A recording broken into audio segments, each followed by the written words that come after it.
we live? Yes, well, welcome. Are we live?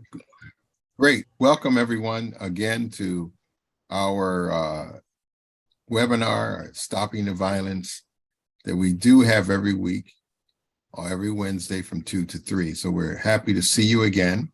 Welcome.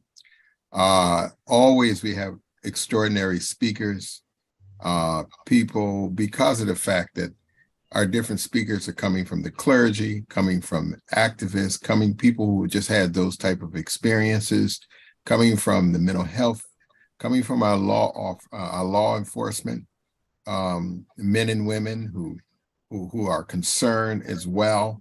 And today we're happy to have another one of our brothers who are originally from Baltimore, Mr. Corey Winfield.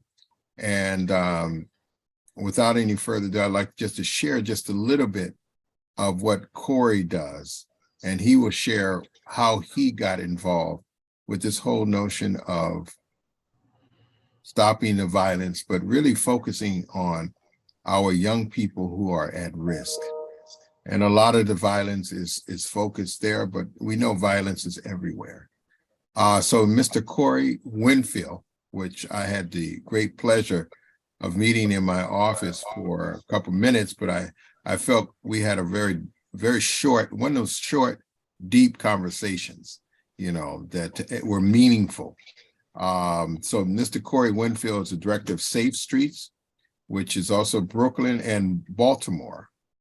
Under the mayor, I think he worked under the mayor office for safety and engagement in Baltimore City and Kafka Charities Family Service Division, working closely with the high-risk individuals likely to be victims or perpetrators of gun violence and violence in the street.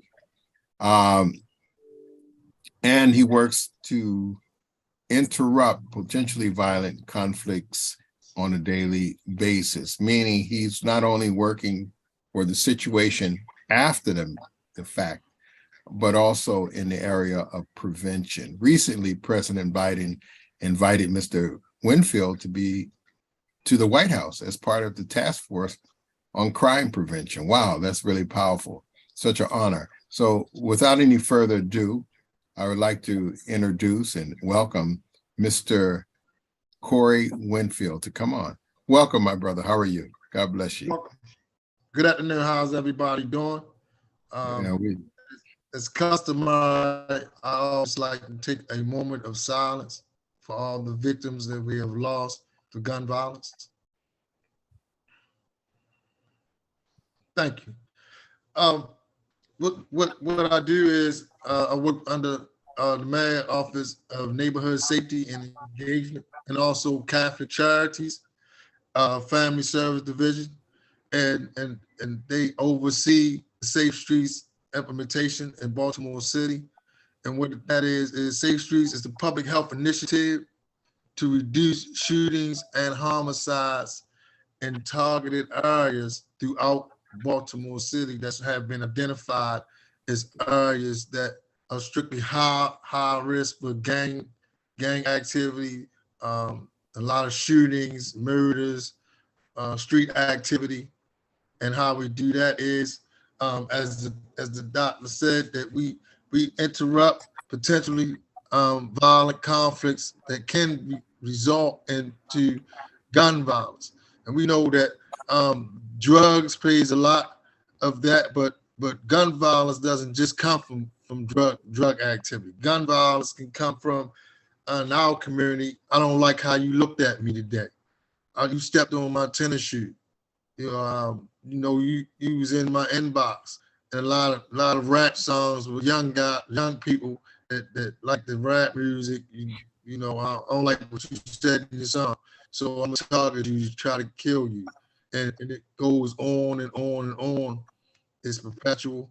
It never stops. The retaliation, and that's another thing that we stop. So we can't stop that on the front end.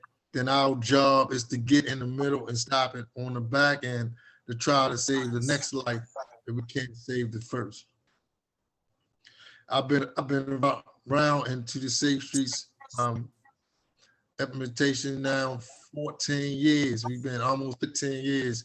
We've been in it might be 15 that we have been in existence. And I'm I'm a gun survivor. I'm a victim of gun violence. My family have been a victim of gun violence. I've lost cousins. I've lost my brother to gun violence. I've lost friends. So I understand both sides of it. I caused a lot of pain, and I've been through a lot of pain. So this is my way of giving back and helping save the life of the next young man that's potentially can have himself killed or kill someone. So a lot of young people that we talk to, that we deal with on a daily basis, they have guns on. We stand right there on the corner and we diffuse situations that happens between them. They allow us to do that because they trust in us, and we resolve that issue. And it might just be from a simple fight, a simple argument, this my corner, I don't like you, don't walk down here, anything. It can be anything. Once we find that out, we sit them out. So we talk to one side, and somebody else talk to another side. We bring them together, sit them down, and come to a conflict, what we call resolution, where that's to stop it. So they make agreement on it that I'm not gonna kill you, you're not gonna kill me. Sometimes that, I might have to come out of my pocket and might pay a small fee, to stop. It might be a cell phone issue involved. And we have been known to buy cell phones. We buy the cell phone with the stop. So we have been known to do that.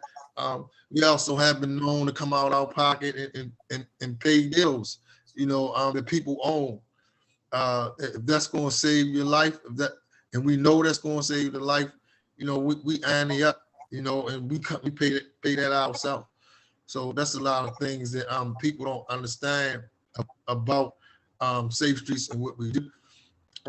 Also, we provide resources for the community, and resources can look many different ways, and that could be Pampers, that could be tennis shoes, that could be uniforms for back to school, that can be just a hot meal on a cold day.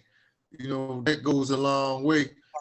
So we do a lot of pop-up community events where we bring the grill out, we put the grill on the corner, hamburgers, hot dogs, chips, and people ask, well, why you do that? Because, it's an engagement. It's called community mobilization. We bring the community together, everybody come around us, and that's able to get our message out of stop shooting, start living, don't kill a day, live the day.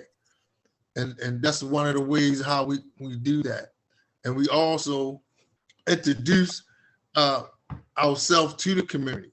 So if people don't know who we are, when we show up and we know a few people, that's called an enroll. So we take that enroll and have them introduce us to who they know that we don't know, and then we know and they might don't know us. So that's an enroll that we have. And now we talking to them, we engaging them every day. So every day I come out my office and I walk up and down the street, I have a routine. So I walk up the posts, I go around, I see certain people every day, all day. I say something to them, we stop, might be just a conversation about simple sports or how you feel today, what's on your mind, why you look like that. Can I help you with anything? Do you need some resources or something? Grandma might need help with the gas and electric bill. We find somebody that can help with that. So we do a lot of that for the community at hand.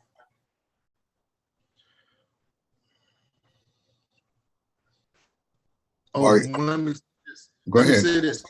Let me say this. And we also do community safe walks. So what that means is, right, we bring the community together, and sometimes local politicians will walk with us, or just regular Joe walk with us, and we engage the community like that. So everybody come with us to walk. If we have what we call pub ag, pub ag could be job paraphernalia. You might have some jobs like Amazon. You might have some warehouse jobs. And we pass it out. And so we engage the community like that as well. So we have people that's with us, that walk with us, that might be in position to give somebody a job, that might be in position to help somebody go to school, might be in position to have whatever resources that they might need. So we have them with us, and they in turn talk to the young men right on the street corner. Like I said, we deal with high risk individuals directly on the street. We don't sugarcoat. We know what they do. We know who they are. But if I'm in their face every day and I'm talking to them every day, and I say, man, I know what you're doing. I know what you did. Look, can we resolve this every day? Every day you hear from me. Every day you see me. Every day you hear from me. Every day you see me. My grandfather used to say that a steady one drop of water above concrete. So eventually, if I can get through, if I can just get through, and if he say hi back, I got him. That's the dialogue. That's all I need. It's the dialogue. And sometimes it takes longer for others, to warm up. But a lot of times, these young men, they understand they want love and they want commitment. Once they see that commitment out you and they see that true love in you, they'll warm up and they'll come to you. Man, look, I need this, Mr. Corey. I need that. I need this. I need that. Okay, let me get it for you. Opposed to you going out trying to hit somebody in the head to take it, or stand out here. This ain't no career standing on this corner, because that's a car away from death. That's what I tell them. And that's the truth. Our young black men are dying out here in these streets at an alarming rates. And we have to make a change. We have to show them that change is available and can happen. And thank you, Corey, for that presentation and the insights that you presented. And it's true, all human beings, transcendent of race, culture, religion, do seek consistency. And the other thing that they seek, and many people are lacking, is love. And because of the extenuating circumstances that they are under or involved in or forced into, has caused them to be victims of lack of love, which has morphed into ill behaviors, So anyone who's loved don't behave that way. So therefore, I like what you're saying, because a lot of those young guys out there don't have the father figure or the parent figure that cares and lives for them unconditionally.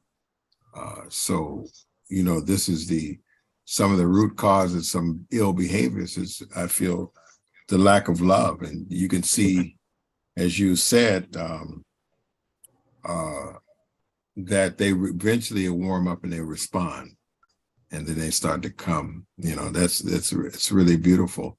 Really appreciate that. And you shared that one piece with me before about that drop of water that keeps hitting consistently on concrete, and eventually that concrete will actually crack. And so we're all here. The purpose of us being here is not just to have these seminars for information's sake, but for the sake of becoming a catalyst, bringing people together with different angles and being a collective drop. And we can, break the concrete of this dysfunction that is plaguing our young people and plaguing everyone, that has morphed into, extreme and extraordinary violence.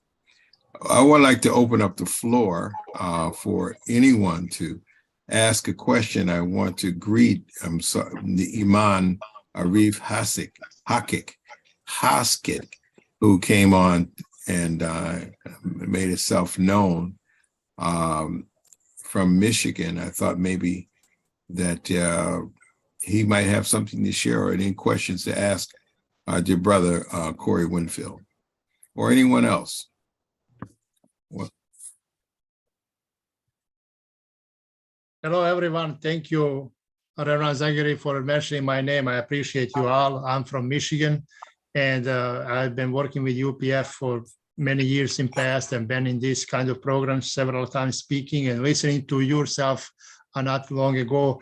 I appreciate presentation of Brother Corey, what he mentioned, and what we can do.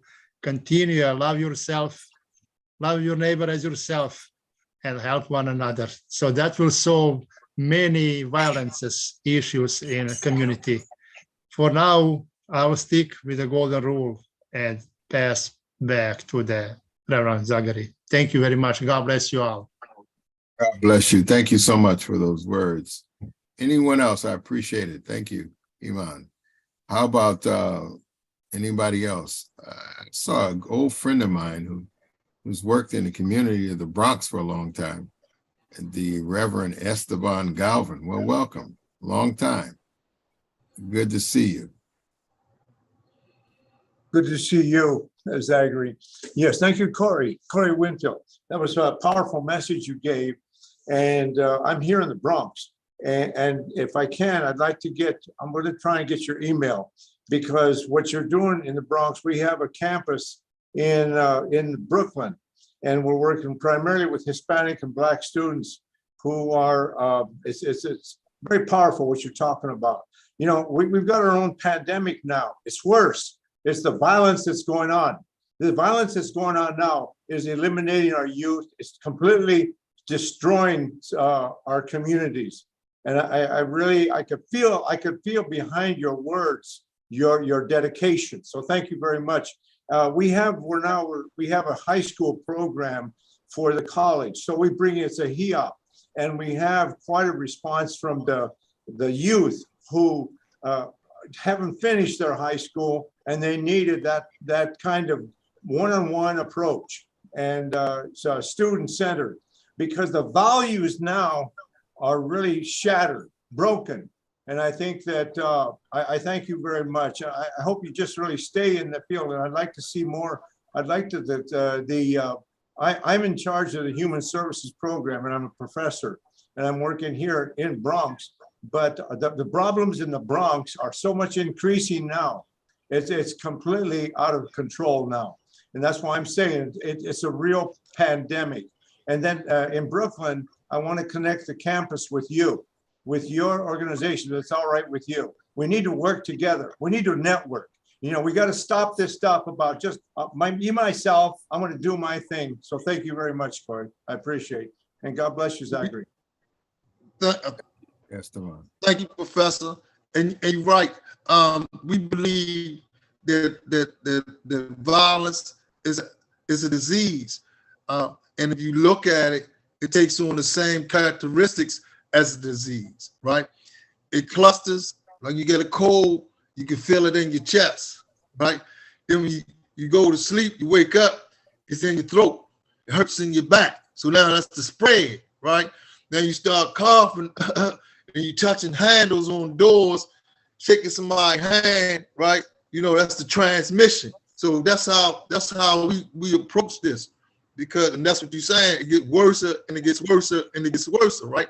So it's a disease, and that's how we have to approach it like that, right? You know, when you got a group of young men standing on the corner, right?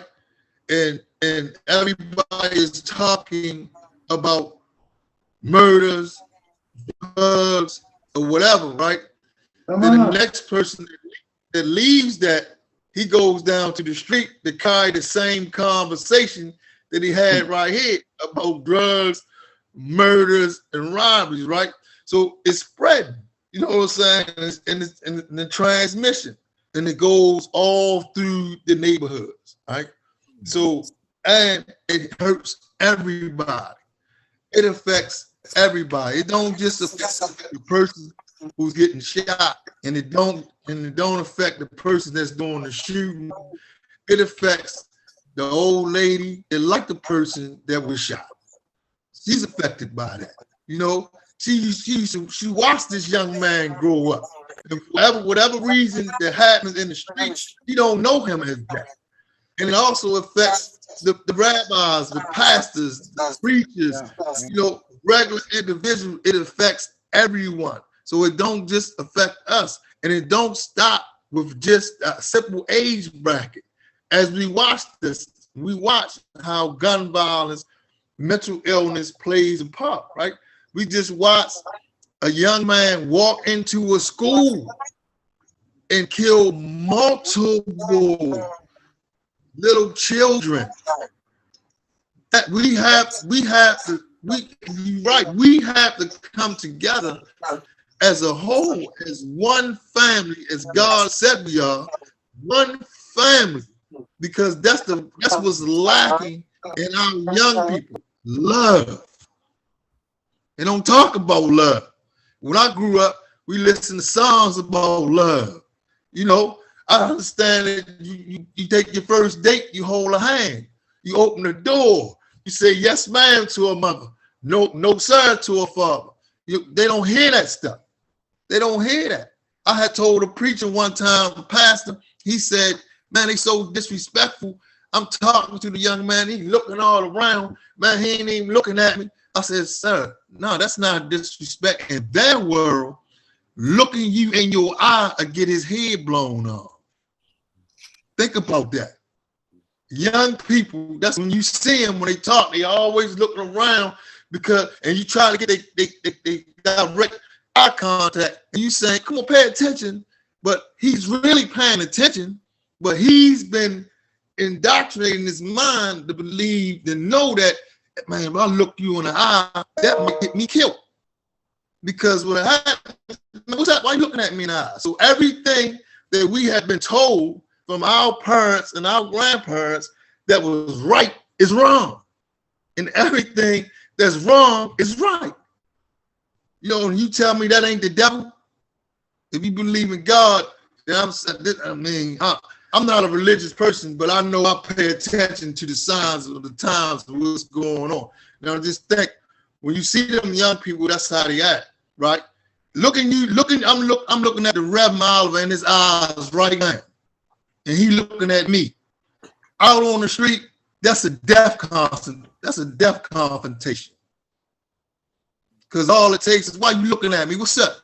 Then what's up? And everybody out there got guns on them. So that's two, what's up? The third one, we drawing on each other. Wow. Very good. Thank you. Thank you very much. Thank you.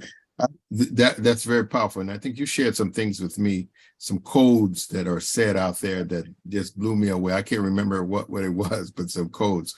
But I would like to also thank you, Esteban, for coming on. I would like to invite our president of the UPF, Dr. Michael Jenkins, to come on and join us as well. Welcome, Dr. Jenkins. How are you? Thank you, Reverend Oliver. It's great to be here. Corey, thank you. Heard about you from Tomiko for a long time, and really happy to meet you. And thank you for your dedication and work for the saving lives and saving people. My question is, I know there's different segments of your work where you get into bringing people into the family or getting them out of their mindset where they're lost or they're angry or they're might hurt somebody. What components do you see that engages people? There's visiting homes and getting to know the family, getting to know the mothers, or is it the programs you're helping to put together to pull young people into activities that are not violent, that are actually healthy and developing? Or do you cooperate with the city officials in any way? I know you do, but I know you were at the White House too. But I think all of that, there's different components. So how do you work with Safe Streets? And because I know it's a multifaceted thing. It's not one action alone that is going to, really transform the community. Now, one action alone could transform one's life. So one action alone can take somebody completely out of their they're a place where they're, really lost or hurting, what are the components of your outreach and how you're working, and even Safe Streets as a whole? Well, we believe that we have a formula that we believe in, and our formula is that canvassing plus building rapport times mediation equals a reduction in shootings and homicides. So as I talked about earlier, that every day I walk the post, and I engage in people every day. That's a canvas, and that's building a relationship. And the relationship that I build with that person, enables me to be able to get in his business when I hear about him doing some gun violence, right? I have to have a relationship of respect, of mutual respect, for me to tell him, look, I know you shot Doc last night. Listen, I don't need no more. How can we resolve this? Right now, I'm standing in front of him telling him this. I know he got a gun on him, and I'm telling him that I know he tried to do a murder. So with that mutual respect, either he's going to say to me, man, I ain't letting it go, or he'll say, well, if that side let it go, then my side will let it go. So then we would have to get them together, right? It was called buying time. We had to get them together, sit them down to do the actual mediation. Now, with something like that, we would have to take them away. So we couldn't do a mediation like that right then and there. So we would have to pick a place, right? Only two people know, me and the other VI would know where that place would be. I would take that side. He would bring that side. We allow them to have one or two people with them, because what happens, we know that if them two people say we're gonna let it go and shake hands, that don't mean they friends gonna do that. Because all it takes is, man, I ain't letting that go. You know what I'm saying? And then it's back on again, right? So we have the closest people with them come with them.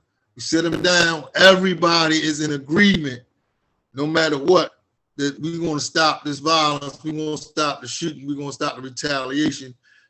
So that promise that you made this morning, when you said to your girlfriend, your mother, or your grandmother, that I'll see you later, you're going to make sure you be able to keep that promise. Wow. Good.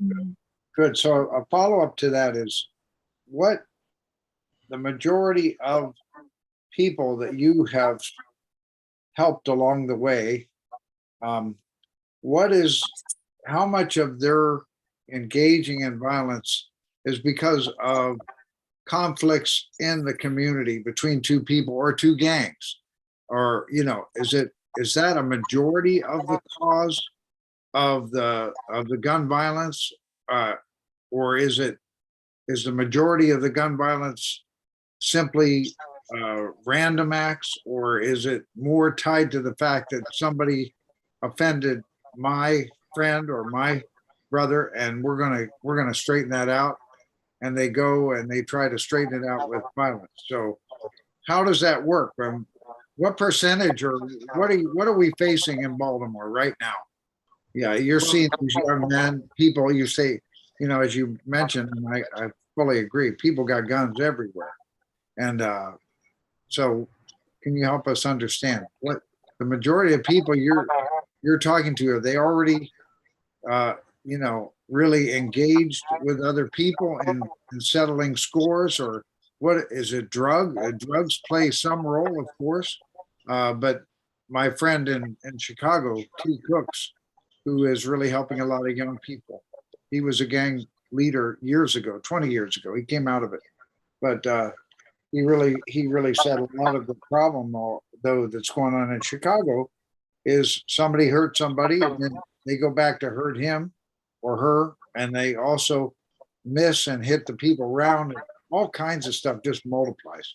So if you could help me understand, or help us understand, what's driving the majority of the young men and women, or young men who have guns and actually can tend to settle scores, or What's causing that to happen? Well, to be simple, everything you said. So let's pick, answer C, all the above. Okay. Gun violence really doesn't have a specific thing that can come from. It can come from a drug beef. It can come from gangs, or like I said, it can come from a simple argument, right? But the most important thing that it come from is young people that's uneducated, lack of education, right? Lack of father figures that has all this anger in them, and nobody wants to forgive, right? Yes. Because forgiveness means that you're weak. It don't mean that you're powerful, right? In order for me to sustain my life, I have to forgive the man who killed my brother, right? But I know that if I don't, that's going to be another life gone, another mother crying, another grandmother hurt, and then that side going to retaliate, and then that side going to retaliate. So it just goes on and on and on and on. So that's what we do know. That gun violence. So, and the last time I checked, the Navy, the Marines didn't come and go through inner city and give out marksmanships. They didn't train young black men, how to shoot. Our streets are now war zones, and they shooting up and down blocks. They shooting little babies sitting in the back of the cars. They shooting women that's sitting next to the men they trying to shoot. Everybody has these guns, and everybody, it keeps them on them, right? Remember I said earlier about the language of the young people, right? We say when we see each other, we greet each other when we leave, stay safe, take care. They say stay dangerous, stay alive. So to them, the more dangerous you are, you're gonna be alive, right? So that's how they think. So we have to change that mindset and have them believing in life again, in love and life again. You can live past 22. You can live past 25. These young men don't believe that it's life past 25. Wow. Yeah. So if they wake up at 25 years old and it's alive, 9 times out of 10, they're in prison. If they stay on the street, they're not going to see 25 years old. They're not going to see it. I watched groups of young men, 6, 7, 7, coming up together every day from playing football and baseball, basketball, little young men. Then they get older, then they get in the street. Then you look, that 7 goes to 5. Then you look again, that 5 go to 4. Then you look again, the 4 down to 2. Wow. And then you look again, the 2 down to 1. And that's in an 18 to 2 year span. A group of young men that play together, live on the same block. That's in a 2 year span. 6 of them is going to die. Wow. Or get a life sentence and never come home out of the 7. We have to change that. Yes. We have to change that. Thank you so much, Corey. Thank you. Whatever we can do to come join you and walk with you, I'd like to, see what we could do to bring some of the pastors. You already know a lot of people. We know a few pastors too that we're working with in Baltimore. We'd love to communicate more. Thank you. Thank you, Reverend Oliver. We'd love to have you. This insight. And you're really sacrificing everything, Corey, to save others. And I can see you got that spirit. You can talk to anybody because they're not going to fear you. You're not coming to hurt anybody. And Right. you're coming to help people get their lives from being taken themselves. Thank Yeah. you so much. God bless. Yeah, God bless. Yeah, thank you. Did you want to say something? Yeah, thank you so much, Corey. And then we come to know you through our common friend, Reverend John Watts, whose church is just a couple blocks away from your office. So I know you, Safe Street is hosting a big kind of eating and get together program, inviting musicians every last Saturday, right? The last Saturday of each month. That's Yeah. your program. So, so how beside it's you are very, very courageous meeting with the people who might even kill you when it depends on their spiritual kind of emotional status. People drink, expressing their anger, or and sometimes many times no reason, right? So Right. beside walking around the people that you are concerned, many people. And beside that, I was wondering, you mentioned that education is important. What kind of education is your organization providing, or are you working with faith communities? I was wondering a little bit more, what kind of education do you think might be possible to help to bring a safer street and safer community?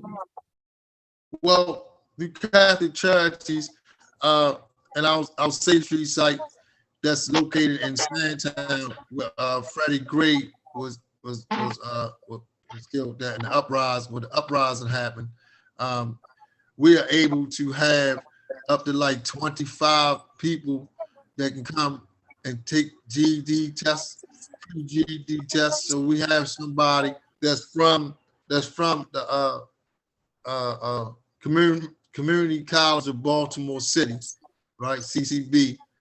Somebody that comes in and teach that class, go from pre-GED to GED to help people in, to go to secondary education. Education, I believe, is so important that it don't just open the awareness of you, right? But it can also dictate who you marry in life, and the well-being, the uprising of how you raise your child up, right? That's how important education is. But our young people, they don't get the proper education because they don't have the proper parenting, right? If they got one person in the household without a father, mom doing everything she can do. So 9 times out of 10, she has to work 2 jobs. That's all day. So the children don't have no structure. And as a young man, I'm standing 6'4", my mother 5'5", I'm 15 years old. I know absolutely everything about absolutely nothing, right? So I'm telling her what I'm not going to do, so that means now you got to go, right? So what happens now, I got to go who I'm going to. I'm going to the gangs because I'm still looking for that love. I really want that structure, and they're going to give me that, but they're going to give me the wrong kind of that, right? So now I'm 15, I'm angry, I'm mad, my father was killed, I don't know who he is, never say he was killed, I got all this hurt and pain in me, and you give me a gun. And I didn't stop going to school in 7th grade. So my understanding of life is on a 6th grade education level. So, Question for you, Corey, in conjunction to what Tamako has said, that's your academic education course, is well needed. And I think you segue a little bit into the parenting. There's another educational piece that is lacking. You know, I know someone said, yeah, you're a tall guy, you go out there, you can talk with them, you know, you say, but see, I think what you have done is what we call the little village talk. So you have to village talk with, you know, with them to make them comfortable and know that you understand the village and the village understand you. So it's code words that are said and code mannerism that is in the Black community and the community. However, after you share, you know, what's up, you know, how you doing, how's your family, I know the situation, but what is it, I think also Tomoko is asking, and I was thinking as well, what is it, what kind of script, if you will, that you begin to touch what you call, you know, disease, I would call like every person in the world is created by God, and they have their own program that is related, can relate to God, can relate to goodness, no matter what. But we have a virus in there. And the virus can wreak havoc and even shut it down, but it can never destroy that which God put into, right? So the question is, what have you done and what do you do to penetrate and get through the virus or the disease, the manifestation of disease, to begin to speak to that aspect of them that is yearning to cooperate? Well, what you're asking is, how can I speak and be listened to, right? And be able to encourage the change in the individual. I can do that because I'm what's called a credible messenger, right? And how the credible messenger in me is my background. I've been to prison. I was a young man as a teenager. I carried guns. I shed blood in the street, and I caused a lot of blood to shed in the street. So when I have those conversations, right, we talking just like that. Like, so I know I can identify a killer by how he look, how he walk. I know who got a gun on, you know, and they see that, and our conversation is the same, right? It's like two surgeons talking, right? You know, the brain surgeon, he eat lunch with another brain surgeon, right? The foot doctor, the podiatrist, he eats his dinner with a podiatrist, right? You know, because they talking the same talk, right? So it's very seldom that you see the mix in that, you know. So when I give them, you know, my situation, like, listen, man, you know, when I went to prison, I was 17 years old. And when I came home, I was 38. So trust me. And that probably saved my life. So if you think they're not going to lock you up and you spend your teenage years in jail, your 20s, your 30s, you come on, that's almost 3 decades in prison or more. You come home, that 1-year-old that you have will look at you like you're a stranger. He and she don't know you. You know, you missed everything in their life. So you're not dad, you know, you John. Why should I call you dad? I don't know you, right? So those conversations I had with them. And you gotta understand that when they say, "Oh, man, like you don't understand, man," like, yeah, I understand. I know about poverty. I know about my mother being poor. I know about my father being a dope fiend, a drug addict. I know my mother used drugs when I was coming up. I know all that stuff. I understand. I've been there. I've been through the court systems. I know all that stuff. So, but I'm telling you that look at me. If I can do this, you can. 20 years ago, Reverend, I was in the penitentiary yard. 3 months ago, I was in the courtyard of the White House. Think about that. Amen. Amen. Think Amen. about that. Amen. So actually, you become a reference point, and gradually become an elder brother and a father figure.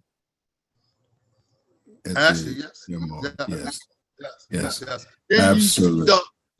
and then you start to see the transformation of the young man, right? Mhm. When you first meet him, you see the wildness in him, the anger in him.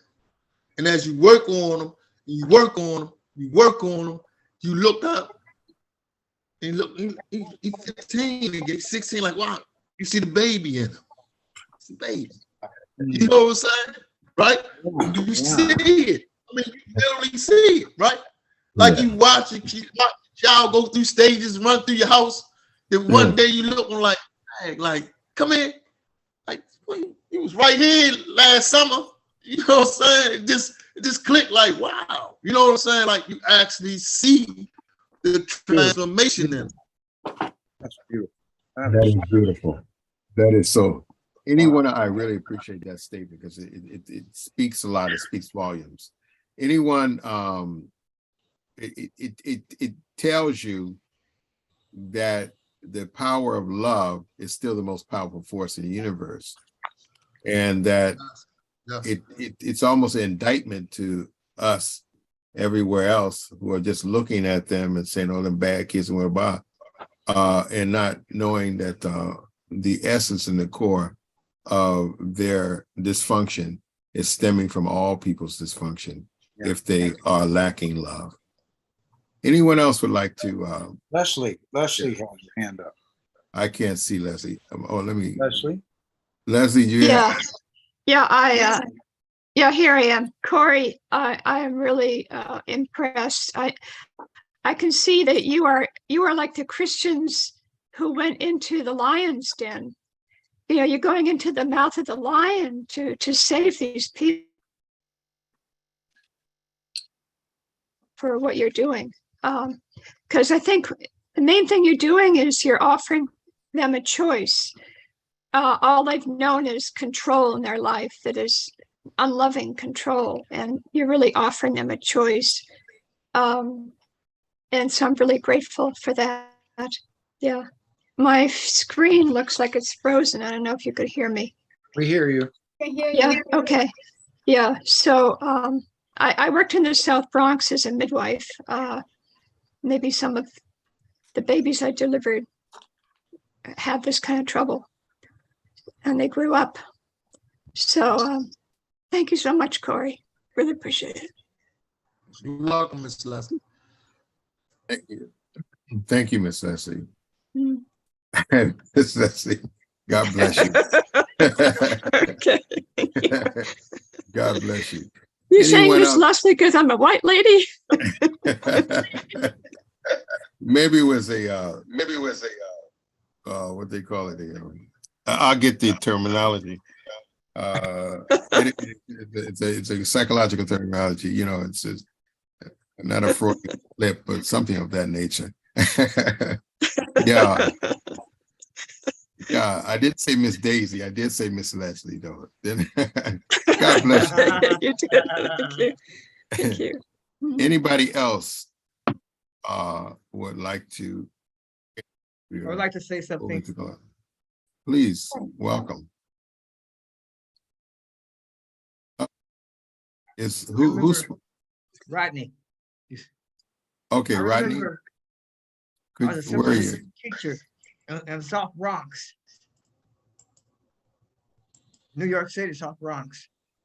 And I remember one day I was in class. We heard a strange noise going off. It says, "Oh, that's a Uzi machine gun."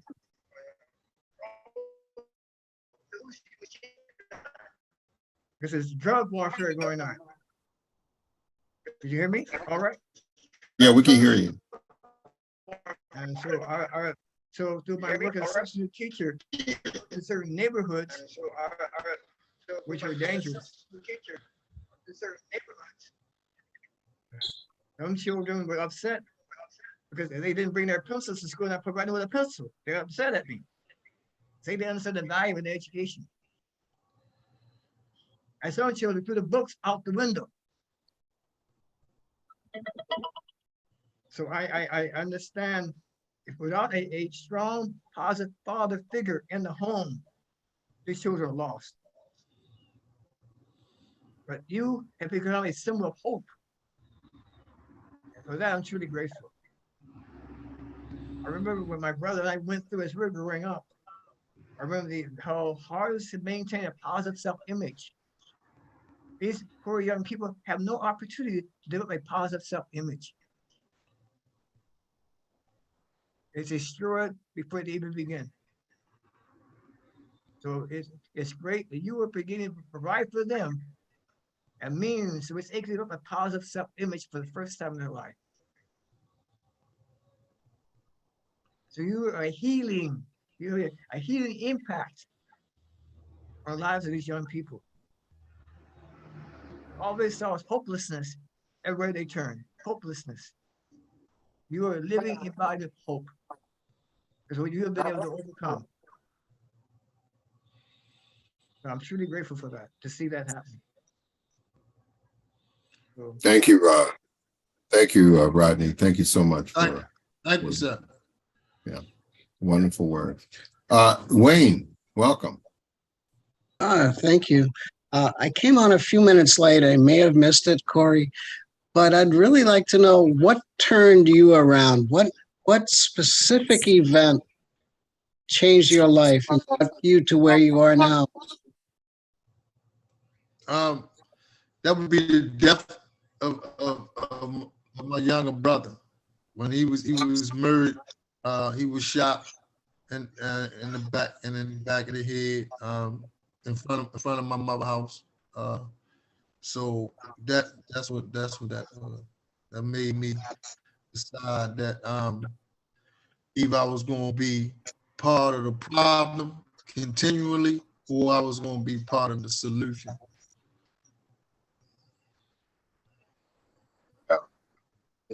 Yeah, you did say that that was the turning point for you to make that final decision. Will you forgive or not? That was when you were talking about the misnomer of forgiving in the sub community, the subculture, and that yet the forgiveness saved your life and brought you. In order for someone to live, in order for someone to live, someone has to forgive. Forgiveness is the key to life in all situations, you know. And until we know that as a whole and bring that love back amongst us, one class of people, one race of people, then we're gonna always lose. We're not gonna win. So someone has to forgive, and that's what it was for me. I had to forgive. Like, it was hard. It's not easy, but you know, that's the most, as in the words of Dante Boxdale, that was murdered doing this job, and we started this together. Forgiveness is the most gangster thing that you can do. Forgive. It's forgive. It's forgive. Yeah. You know, so Powerful, very powerful. All right, so we are coming to our close. Anyone else like to share something? Ask our dear brother any questions or statement that he would be more than happy to answer. I don't see the doctor on here. Oh, Dr. Daryl Franklin, welcome. Hey, thank you so much. Thank you, everybody from UPF, Dr. Jenkins, everybody. Thank you so much. Oh, wow. Corey, I won't say so much, man. I tell you, good brother, I can speak for a whole hour you know, based on all the things in which you just got finished sharing with us. I gotta control myself because right now I can get so emotional because I am so proud of you, bro. I am so proud of you. I have emotion where I'm inspired to pray for you and pray for your family because what you did was that you allowed yourself to go through a transformation of God. And you, through your life, are a wonderful example how a person can redeem himself and be an instrument where God can use Amen. in an unconditional way. I love what you're doing. I love where you came from and where you're going because you do bring that credibility. And I want to learn from you. I'd like to get your contact information from Reverend Oliver and do whatever I can and in my own way to support you, whatever you're doing, because this is a wonderful opportunity to be able to help us to overcome being desensitized towards the reality of our nation. This is so bad that we as a nation have allowed these circumstances to happen. And so little by little, let's bring back the industry back in these neighborhoods, bring back training back in these neighborhoods, restore the education system back in these neighborhoods, history, Black American history, African American history, so our kids know where they came from and the geniuses that are the roots of that lie within their ancestors, and bring that back. It's so many things I can say, man. Just keep on doing what you're doing. God bless you. And thank you so much. Thank you, Reverend Clark. You know, this has been the slowest webinar I ever went to. Usually goes real fast, but for me, it went real slow. Why it went slow for me is because I'm like Reverend Franklin.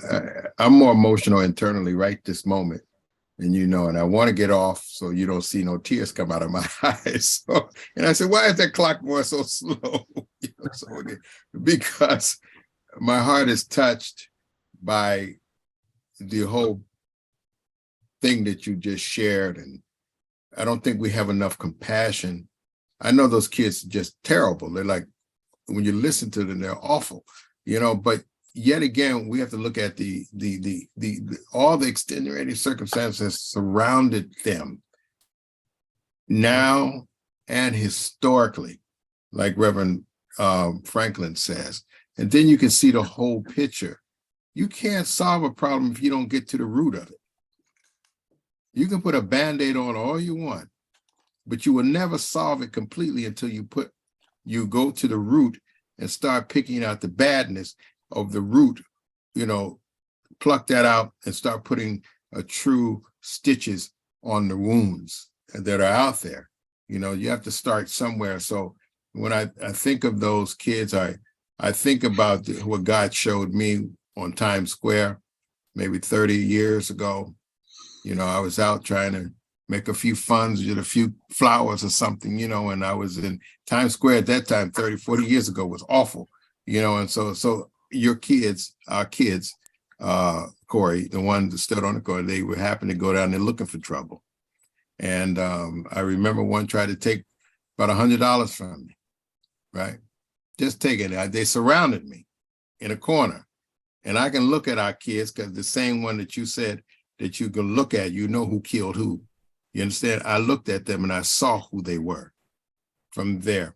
And you know, God told me, when they took that money and tried to trick me, he was waiting for me to look him in the eye. The same way you said he was waiting for me to look him in his eye. So that he can say, what's up with you? You know, you trying to start something? You know, I knew what he was going to do. I could sense it.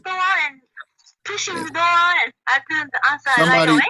Somebody go and mute themselves, please. And so I don't know, in a split second, and you know, Corey, that everything is a split second. In a split second, God said, what you do or how you react to him is in a split second. And I just put my hand on his shoulder real quick because God instructed me. And I said, man, I saw what you, I understand. Somebody put on mute, please. And I said that I understand, you know, I saw what you did, but I understand, I got it. But I said, not this time. This time is for the church. That's Can all I said. make a comment, please? I like to make a comment, please. Would you please allow me a few Finish minutes his to make a point. comment? Please. My name is Devadi, and I work with African American Christian community for 26 years. And I see that many of them, they have a wonderful, Devadi. wonderful Sarah, attitude. Sarah, just hold for a minute because Reverend Oliver was just about to finish making his point. So let's go back to that, and you know, we welcome you back. Thank you, Reverend Franklin. Yeah, Go ahead. yeah. Devadi, we can go 2 or 3, 4 minutes after. We have no problems. We'd love to hear what you said. So the conclusion of what I was saying was when I put my hand on his shoulders, and in one split second, I said, "Oh, I got you. I know what you did, you know, but it's okay. I understand. But this time it's for the church." That brother did like this. He scratched his head. He scratched his head. He gave me my $100 back. You know what he told me? I don't know why I like you. Amazing. And then he walked away, and the other guys were ready to jump me like the other guys. You know what I'm saying? I don't think I want to forgive. You know what I'm talking about? They said, I don't think we want to give up on this. And he turned around and he looked at them. He said, don't you move. And they walked away. That was my indication right there. God was saying, how much, see, you can touch them. Those are still my children. They are vulnerable to be touched. But how much efforts that we're making to touch them like you have touched them. And, you know, the tactics you have used to touch them. But so before we can, I just wanted to share that because we have to realize that even though the bad they are, the situations they are, you know, they are humans, they're God's children. And also God wants to bring them back to the fold of goodness as well. So Reverend Devadi, did you want to say what you wanted to say?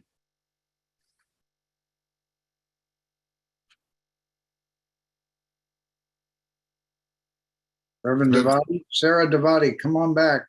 She's trying to join. She lost her connection and she's trying to join. Sorry. Okay. Okay, so anyway, want to thank you very much again. While we're waiting for Reverend Devadi, I had one question, Corey. Did you ever think of going into the prisons and recruiting more workers? Yeah. More people that can do the same thing you're doing. Actually, I'm glad you asked that because that's where the program, the concept of the program came from. You know, we started intervening between gangs in prison to save lives in prison. You know, and they was allowing us to go in to hold the same type of workshop. But you know, now since pandemic and all that, they shut all the stuff down. And you know how it works in prison. Anything that's positive, they don't want it. You know, so, I mean, I'm gonna be truthful. So they stopped it. But we are actually trying to get back into the prisons because a lot of stuff happens in the prison and it fills over through the streets. So that's great. Yeah. All right, thank you very much, Leslie, for asking that question. Want to thank everyone again. Reverend Devadi is back. Sorry, is that all right? Is she back? Okay. Go ahead, Sarah. Go ahead. She's on mute. Reverend Devadi, unmute yourself, please. Whew. Reverend Devadi, unmute yourself. Is she on? Where is she? She's Yeah, she's there. Yep. I'm asking her to unmute, but somehow she's not unmuting. You're gonna have her back. Yep. Hey, Sarah, unmute yourself, please.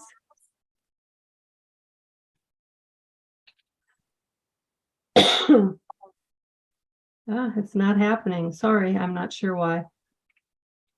Okay. So why don't we, Corey Winfield, again, we just want to thank you for coming on. I think everyone on here, their hearts were touched and they saw hope. And that's what we need to see. We need to see hope. And your tactic is right. And so what we're doing here, and I'm gonna get back in touch with you, is that what we need to do is bring the collective persons together, the best practices together, and make a collaborative effort on a national scale to begin to work together, and hoping we can be that catalyst. And that's our goal, you know, and working for that. So anyway, everyone, thank you so much for coming on. We'll see you next week. We have some great people coming on again. Did you put your information, or we could call me if you need Corey Winfield's information and get in touch with you. God bless you, everyone, and we'll see you again. Thank you, Corey. We'll talk. Thank you. Thank you so much. Corey, thank you. God bless you, brother. Thank you, Corey. Yes. Thank you, Corey. Awesome, man. Take care. All strength to Thank you, you. everybody. You're safe. Thank you, Reverend Oliver. You're great. You're one in a million. God bless everybody. Thanks. Thank you, Tomiko Duggan. Thank you. Excellent. Thank you. Thank you, Nadia. Tomiko. Thank you, Reverend Oliver. Okay. Take care, Wayne. God bless you, You, Corey. Daryl. Good to see you again. You too. Marvelous. We're doing it. We're doing it. Right. Excellent. Excellent. Okay. Very good. Thank you, Daryl. Okay. Thank you, Leslie. Always a blessing to see you. Yeah. Yes, it is. Absolutely. Okay. Yes, Thank you, everybody. God Thank you. bless. God bless. God bless. All right. Thank you. Hey, Thank thank you. you. God bless. Fabulous day. You. Thank you, Corey, for amazing Bye. sharing. Fabulous Thank day. you. Thank